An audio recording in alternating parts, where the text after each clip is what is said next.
Hey, Rockstars, what's going on? SE Rocks here with another episode of 3D Dudes, Drinks, and Discussion. Running this one solo, starting it off on a somber note too. Not only is this the latest episode of 3D, it's also going to be the last episode of 3D. Changes going on in the world. Haven't been able to stay up with my schedule of one or two a month, and to me, that gets my anxiety going, and I feel like I'm a failure if I'm not doing what I'm trying to live up to. So, 3D is going to be no more after this podcast, which is sad for me, but I will be continuing to do the hit list, doing interviews as long as I can continue to get people to interview. So if anybody out there listening, anything, willing to interview anybody about anything. We can talk politics. We can talk your job. I'm willing to put in the research to learn a little bit about stuff. I'm willing to have a debate, a conscientious debate where we sit down as two human beings and debate a topic without calling each other names. You know what I mean? You can't do that in the world today, but I'm willing to give it a shot. If anybody out there has something they think we might have conflicting viewpoints on, more than welcome to debate you on that or whatever, or just sit down and talk and do a podcast on it.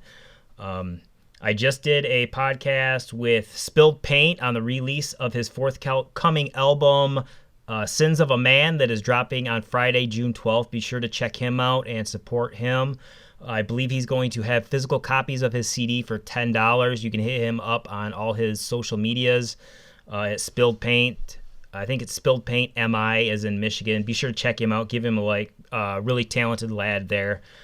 I just kind of wanted to wrap up things, I guess, in a tight little package as far as what's going on in the world today, what's going on with me, why exactly this is coming to an end. I guess we'll start with that. Like I said, it's hard to get together with Zanzan the Plant Man. We haven't spoken in a while. Don't really know what's going on.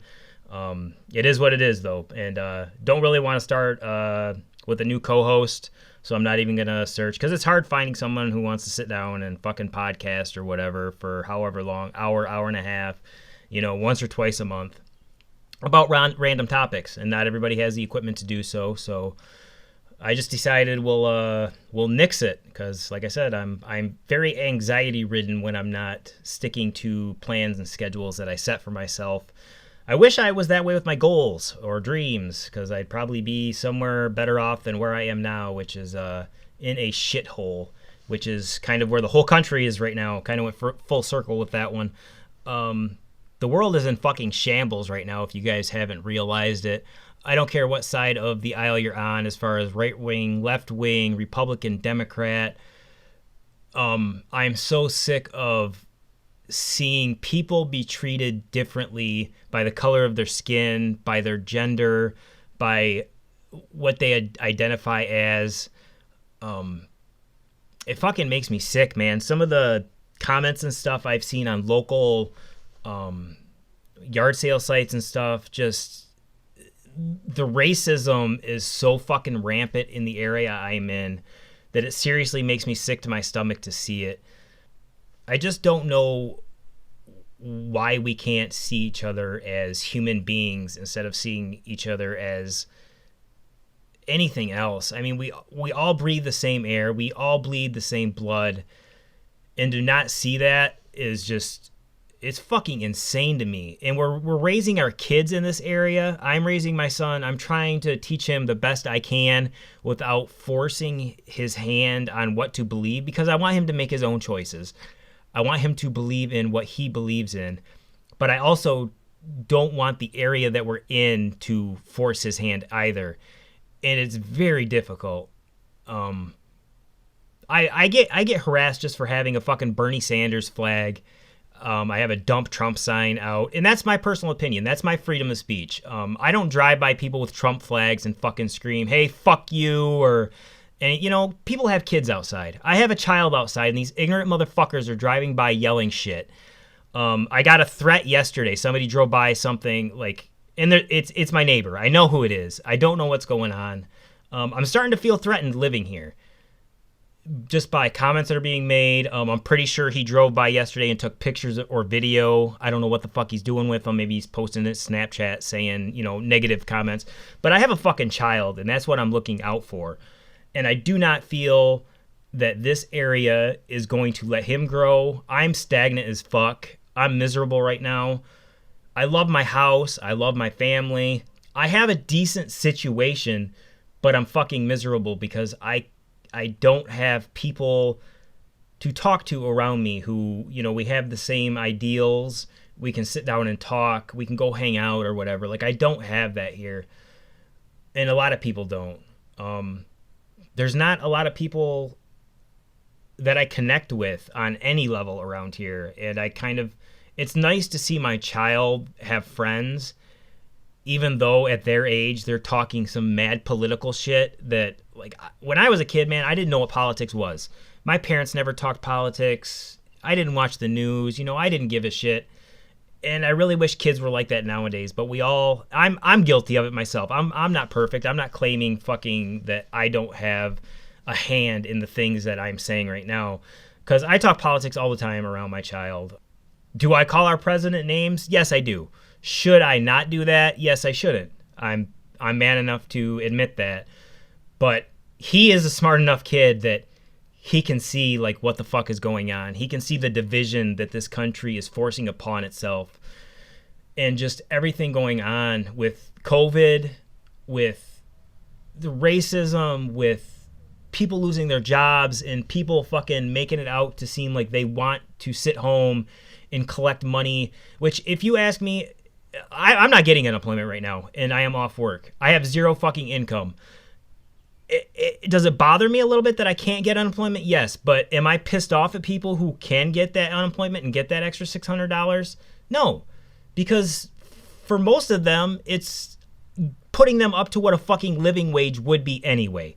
That extra $600 tacked on to their $250 or whatever they're making at, whatever shitty jobs we have around here, is putting them at a spot where if they were at all the time, they would be able to fucking make a decent living, be able to pay their bills, put some money in their pockets, take their kids out to do shit. Am I going to hate on people for that? Fuck no, I'm not, because I'm in that position. I have to save money the whole time I'm working to try to make it through the summer to get back to work in the fall and winter. Did I make that choice? Yes, I did. Did I sit down with a fucking notepad and a pen and paper when I had 2 jobs trying to figure out which one I wanted to take? Is this not going to be the best financial situation for me? Yes, I did. I sit down with a fucking pros and cons list, and I should have taken the other job looking back in hindsight if it was all based on money, but it wasn't based on money. It was based on me wanting to help the youth of today in some way, which to me, I thought going to work in a school, doing what I was going to be doing, was going to do that for me. Unfortunately, it did not do that. So I not only took a hit thinking that it was going to make me happy emotionally and mentally, I took a hit in my pocketbook by taking that job. So yes, I took it knowing that I wasn't going to get paid in the summer. I also took it because it was going to give me more time with my child. And, time with our children is limited. Not only because they're growing up so fast, like it's crazy to me how fast the kids grow up, but also being able to see, the sporting events and stuff. But as he's getting older, he's not wanting to spend as much time with his dad. He wants to be with his friends. So again, I made a poor choice when I sat down with my pros and cons list on what type of job I wanted to take. Knowing the other job too, I wouldn't be happy there either, but I'd have money in my pocket. So money has never been super important to me. Anybody who knows me personally knows that, I'll make by with whatever I make. I'm not going to have the nicest shit. I'm going to complain about being broke all the fucking time. But again, that's my choice. That's my prerogative. You don't want to listen to me complain. You don't want to listen to me, state my opinion. You don't want me to tell you exactly how I feel. Then don't fucking talk to me. Unfriend me on any of the social medias. I've been unfriending plenty of people. If I see somebody post something that I feel is racist or anything, it's unfriend. I don't give a shit if you're family. If we've known each other forever. I unfriended somebody about a month ago who was one of my best friends in high school, just because of one of his posts. And I'm like, dude, how can you just fucking be so blind to things? And I'm super negative myself. I'm a realist. And when you live the life I've led, a realist is a pessimist and a negative person. So I don't need other people whose thoughts or whatever. And it's their opinions. They can have those opinions. I'm not saying, don't you say what you want to say. I'll unfriend you. Like, that's what I'm saying too. Just unfriend me if you don't like what I post or anything. Don't go out of your fucking way to post on my shit saying, that I'm a fucking scumbag and I need to be more like somebody else because I'm not a man. So fuck you, Tim. You're a piece of shit. I don't care if you're my family or not. So yeah, the world is in shambles. This is a rant, I guess. I don't know what to do. I'm lost right now. If it weren't for the few friends I have that keep in touch with me and being able to do, the interview with Tyler was really fun. Spilled paint, sorry. Trying to plan a softball game where we can get together with some friends and just fucking, hit the ball around. I miss baseball. You don't realize how much you miss shit until it's gone. And that's not only like people, that's like fucking everything. I miss baseball. I miss concerts. I'm not a person that goes out and I miss going to the movie theater. Like, I don't go out and do a lot of things, but those things that you do, you miss when they're gone. I haven't gotten out into the woods as much as I used to. I don't know why. I just don't have that motivation to go out there and just, forage for whatever's in the woods or just listen to Mother Nature. It's just hard to find motivation to do anything right now. I've looked into schooling. I don't know if I want to go back to school. I know I don't like where I'm at in life right now. But I don't think schooling's going to change any of that, especially if I stick around here. There isn't shit for me here as far as jobs or anything really. And I know a lot of you out there may be in the same boat.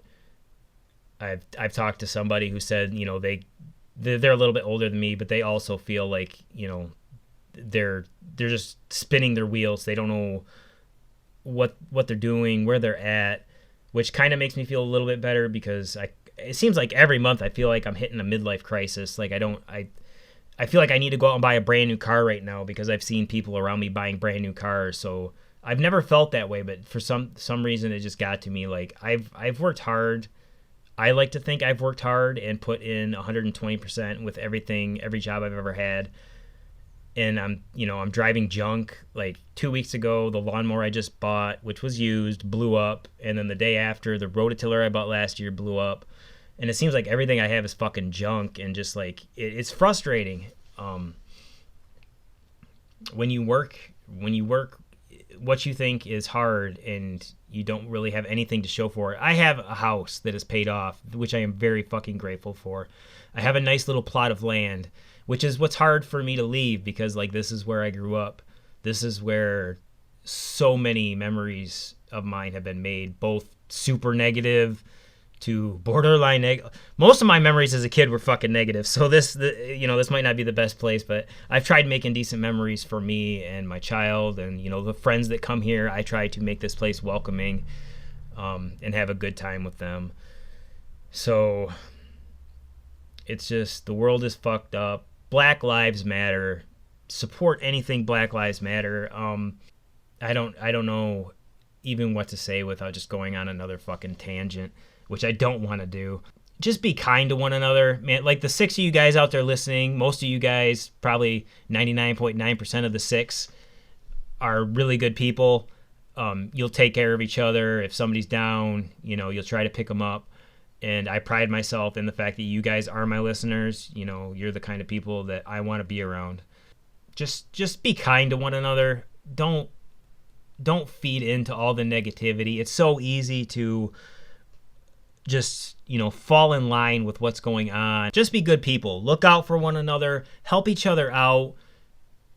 Talk to people you haven't talked to in a while. Like, we take for granted how much time we have on this earth and how much time we may have with the people we love and the people around us.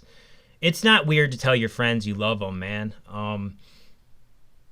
Male, female, tell your animal, like everybody, just tell them you love them if you have that feeling.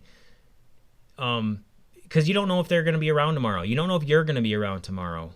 And just, and I fucking YOLO is the stupidest fucking saying ever, but you only have this moment. And if you don't grab this moment and try to make somebody else better, what is this moment good for? What are you doing with your life? I ask myself that all the time. Like, what am I doing? How am I helping out anybody else? I feel as I've done in my life quite a bit to help others. You know, I ran a Little League for a couple years. I helped it prosper and grow.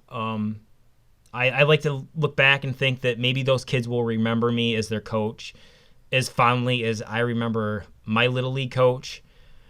I like to hope that working in youth corrections that maybe I've touched personally on an emotional level, you know, one or two of these kids that have come through the system, and that maybe they'll remember me. They'll fucking hate me. I was hated by those kids, which was always shown by the fucking scribes in their fucking walls and on their beds, but it's because I was trying to provide them with that stability and to teach them that respect.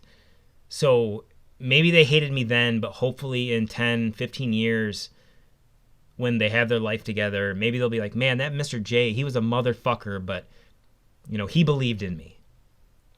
And I really hope that my legacy on this earth is more than just the depressed, always constantly crying, quote unquote, or quote unquote whining on social media. I really hope that I touched people's lives, at least a handful, and they'll remember me for being true, for always saying how I felt, whether, you know, it was right or wrong. I'm not right all the time. I understand that. And if I'm not, fucking call me out on it. And I will fucking, either I'll apologize or I'll be like, yeah, okay, you know, I fucked up. Cool. I found myself thinking about that earlier today when I went for a run this morning. Just like, I don't claim to be perfect, and I know I've done fucking, you know, wrong things, but I can own up to them, and I have no issue saying, yeah, I fucked up. I was a piece of shit. You know, it's as easy as owning what you fucking did and trying to fix that part of yourself. None of us are perfect. We all have to continue to grow. And I think that's hard for some people to realize, especially our fucking president, who thinks he's fucking perfect at everything, and he's the best, and he's the greatest. It is insane to me. I'm just looking out my window now, just fucking watching cars drive by, because I don't know. It's just a fucked up time, guys, and I hope you guys out there are all doing well. Again, this will be the last 3D. This isn't to say that I won't start some other podcast where I have a co-host and we do other things. It's kind of like if, you know, your favorite band loses their lead singer, like, change the name of the band. That's always been it's like Nirvana going on without Kurt Cobain. So, like, Zan's kind of like my Kurt Cobain. Like, no, I'm not going to continue with 3D without, you know, my co-host. So there might be something down the pipes later. I might continue to do something on my own, rebrand the name. We'll see. I'm going to continue with the hit list. I'm going to try to make more video content for YouTube. I am working on like a little 15-second trailer for a video that we shot last summer that I was hoping to make into like a commercial, but I haven't. I just have like a little trailer. I'm going to throw that up on my Facebook, hopefully within the next week. Like I said, I'm really lacking motivation on doing anything. I've looked into schooling. I've looked into a lot of things, but follow through on anything at this point is just non-existent. So yeah, be good people. Thanks for listening to me. Thanks for listening to Zan. Thank you for supporting this podcast. It was a fun run. I had good times. I hope everybody out there is doing well, and be kind to each other, guys. Keep rocking.